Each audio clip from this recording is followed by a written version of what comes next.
নমস্কার বন্ধুরা, আচার্য ফ্যামিলি কিচেনে আপনাদের সকলকে স্বাগত জানাই।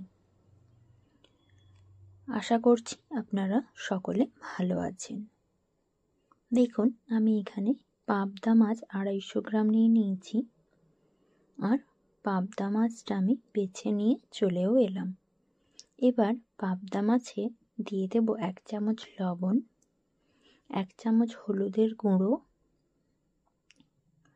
আর দিয়ে দেব 1 চামচের মতো বেসন। বেসন দিয়ে যদি পাবদা মাছটা মেখে নেওয়া যায় তাহলে ভাজার সময় তেল ছিটবে না। নর্মালি কি হয়, আঁশবিহীন মাছগুলো তেলে দেওয়ার সঙ্গে সঙ্গেই তেল ছিটোতে থাকে। যদি আমরা বেসন দিয়ে মাছটাকে ম্যারিনেট করে নিতে পারি তাহলে কিন্তু গায়ে তেল ছিটোয় না। আর সেই সঙ্গে দেখুন দিয়ে দিলাম 1 চামচ সর্ষের তেল। সর্ষের তেল দিয়ে বেশ ভালোভাবে মাছটাকে ম্যারিনেট করে নিচ্ছি। সর্ষের তেল দিয়েও ম্যারিনেট করে নিলে কড়াইয়ের গায়ে কিন্তু মাছটা সেভাবে চিটে থাকবে না, সহজে ছেড়ে যাবে। এই পদ্ধতিতে মাছের ম্যারিনেশন করবেন তাহলে কিন্তু কোনোভাবে তেলও ছিটাবে না আর কড়াই লেগেও থাকবে না। আর এই মাছটা করার জন্য এখানে নিয়ে নিয়েছি একটি মিডিয়াম সাইজের আলু, ঠিক এরকম সাইজ করে কেটেছি। আর একটি বেগুনের হাফ বেগুন এইভাবে টুকরো করে কেটে নিয়েছি। আর দেখুন বেগুনটা কতটা নরমও হয়েছে। আর মশলার জন্য নিয়েছি একটা মিডিয়াম সাইজের পেঁয়াজ কুচি, রসুন বাটা 1 চামচ, আদা বাটা 1 চামচ। আর মশলার জন্য নিয়েছি হলুদ গুঁড়ো হাফ চামচ, লঙ্কা, জিরে, ধনে গুঁড়ো হাফ চামচ করে। তাহলে চলুন এখন রান্নাটা করে নিই। প্রথমে গ্যাসটা জ্বালিয়ে কড়াটা বেশ ভালো মতো গরম করে নিয়েছি। কড়া খুব ভালো মতো গরম না করলে কিন্তু মাছগুলো কড়ায় খুব বাজেভাবে লেগে যাবে। তাই কড়াটা ফুল হিট করে নিয়ে দিয়ে দিলাম 4 টেবিল চামচ সর্ষের তেল। তেলটাও বেশ ভালো মতো গরম হয়ে গেছে। এখন তেলটা কড়াই স্প্রেড করে দিয়ে দেব পাবদা মাছগুলো। পাবদা মাছটা এখানে 2 থেকে 3টে করে ভেজে নেব। আর সবগুলো যদি একসাথে ভাজতে যাই তাহলে কিন্তু মাছটা কি হবে, ভেঙে যাবে। তাই 2 থেকে 3টি করে মাছ আমি ভেজে নেব। বোথ সাইড বেশ ভালোভাবে লাল লাল করে ভেজে নেব। আর মাছটা যেহেতু খুবই নরম মাছ তাই একটু ফুল হিটে ভাজার চেষ্টা করবেন। দেখুন মাছটা কিন্তু ভাজা হয়ে গেছে। এখন আমি তুলে একটি প্লেটে রেখে দেব। আবারও ওই তেলেই বাকি যে 3টি মাছ রয়ে গেছে সেগুলো এখন ভেজে নেব। আজ আমি যেভাবে পাবদা মাছের রেসিপিটা তৈরি করছি আপনারাও ঠিক একই রকম প্রসেসে তৈরি করবেন। খুবই টেস্টি একটি রেসিপি। নর্মালি এই মাছের টেস্ট তো অসাধারণ, তাছাড়া যদি এরকমভাবে রান্নাটা করে নেওয়া যায় তাহলে কিন্তু ভাতটা 1 নিমেষেই শেষ হয়ে যাবে। আর সমস্ত দর্শক বন্ধুদের অনুরোধ রইল পুরো ভিডিওটা দেখার জন্য। বাকি যে 3টি মাছ ছিল সেটাও কিন্তু একটা সাইড বেশ ভালোভাবে লাল করে ভাজা হয়ে গেছে, তাই উল্টে অপর সাইডটা বেশ লাল করে ভেজে নিচ্ছি। আর দেখুন এদিকে কিন্তু মাছটা ভাজাও হয়ে গেছে। এখন তুলে একটি প্লেটে রেখে দেব। এবার মাছ ভাজার ওই তেলেই দিয়ে দেব আলুগুলো একদম লাল করে ভেজে নেব। পাবদা মাছ অনেক রকমভাবে রান্না করে খেয়ে দেখেছেন, একবার এই রকমভাবে রান্না করে খেয়ে দেখতে পারেন, খুবই টেস্টি হবে। আর দেখুন এদিকে আলুটা কিন্তু লাইট ব্রাউন কালার করে ভাজা হয়ে গেছে।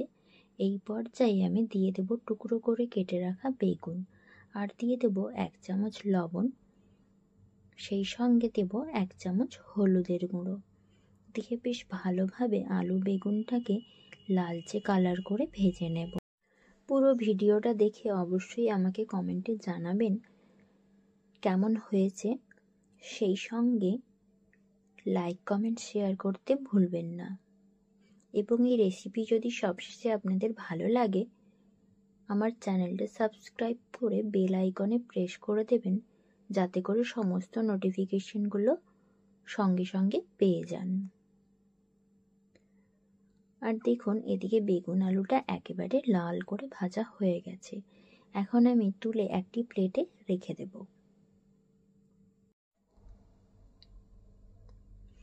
সমস্ত আলু বেগুনটা তুলে নিচ্ছি।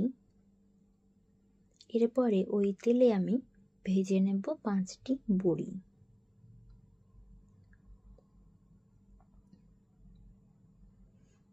এবার বড়িটাকেও মিডিয়াম ফ্লেমে করে লালচে কালার করে ভেজে নেব।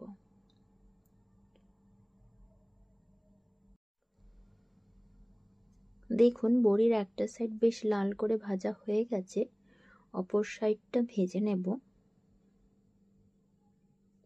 দেখুন অপর সাইডটাও বেশ ভালো মতো ভাজা হয়ে যাওয়ায় এখন আমি একটি প্লেটে তুলে রেখে দিচ্ছি। তেলের পরিমাণটা যেহেতু একটু বেশিই ছিল, কারণ মাছগুলো আমি একটু ডুবো তেলেই ভেজেছিলাম। ডুবো তেলে মাছটা ভাজলে মাছটা খুব ভালো মতো ভাজা হয়, তাই এখন তেলটা যেহেতু একটু বেশি রয়েছে তুলে একটি পাত্রে রেখে দিচ্ছি। এখন আমি রান্নাটা বেশ অল্প তেলেই করে নেব, তাই এখানে মাছ ভাজার তেল রয়েছে 2 চামচ, ওই তেলেই পুরো রান্নাটা করে নেব। এখন তেলে দিয়ে দেব 2টো তেজপাতা হাফ টুকরো করে দিয়ে দিচ্ছি, আর দেব 1 চামচ কালো জিরে, আর দিয়ে দেব 2টো কাঁচা লঙ্কা। এখানে আমি চেরা কাঁচা লঙ্কা দিয়ে দিচ্ছি।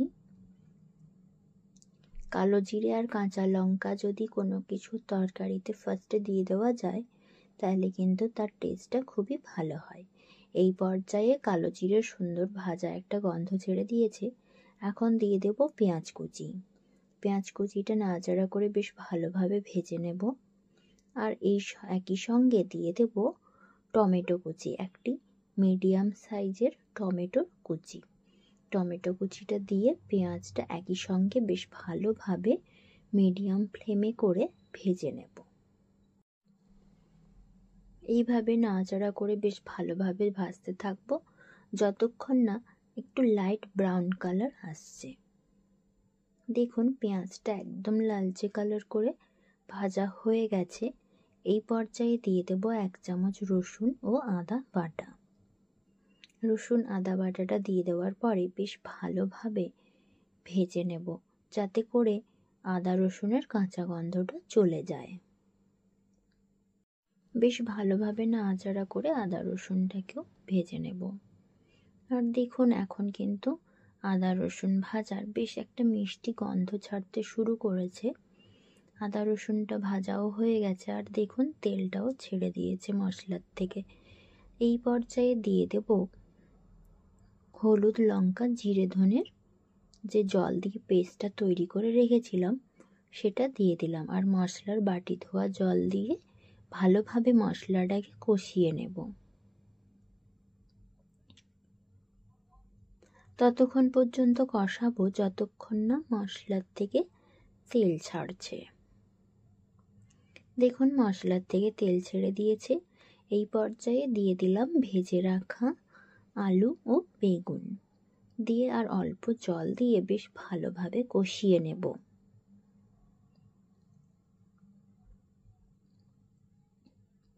নর্মালি যখন আমি আলু আর বেগুনটা ভেজেছিলাম তখন কিন্তু 90% সেদ্ধ হয়েছিল, আর এই কষানোর দরুন আলু আর বেগুনটা খুব ভালো মতো সেদ্ধ হয়ে গেছে। এই পর্যায়ে দিয়ে দিচ্ছি 1 বাটি জল, একটু বড় বাটির 1 বাটি জল দিলাম। জলটা ফুটে এলে মাছ ও বড়িগুলো ছেড়ে দেব। যদিও এখানে মাছ আর বড়িটা বাই অফ ক্যামেরায় ছাড়া হয়ে গেছে, কিন্তু ঝোলটা যখনই ফুটে আসবে তখনই আমি এখানে পাবদা মাছের ভাজাটা আর ভেজে রাখা বড়িটা দিয়ে দেব। দিয়ে বেশ কিছুক্ষণ ফুটিয়ে নিয়ে নামিয়ে নিলেই তৈরি হয়ে যাবে জিরে দিয়ে পাবদা মাছের পাতলা ঝোল। দেখুন ফুটিয়ে নিয়ে একেবারে গ্যাসের ফ্লেমটা অফ করে স্ট্যান্ডিং টাইম দিয়ে দিয়েছিলাম। এখন আমি একটি প্লেটে পাবদা মাছের ঝোলটা সার্ভ করে দিচ্ছি। আর পাবদা মাছের এই রেসিপি কেমন লাগলো অবশ্যই কমেন্টে জানাবেন। আর দেখুন এরকম পাতলা ঝোল আর ভাত যদি হয়ে যায় দিনের বেলায়, তাহলে তো আর কোনো কিছুই প্রয়োজন হবে না। ভালো থাকবেন, সুস্থ থাকবেন। ফিরছি নতুন কোনো রেসিপি নিয়ে। আপনারাও এরকমভাবে একবার ট্রাই করে দেখতে পারেন। নমস্কার সকল দর্শক বন্ধুদের।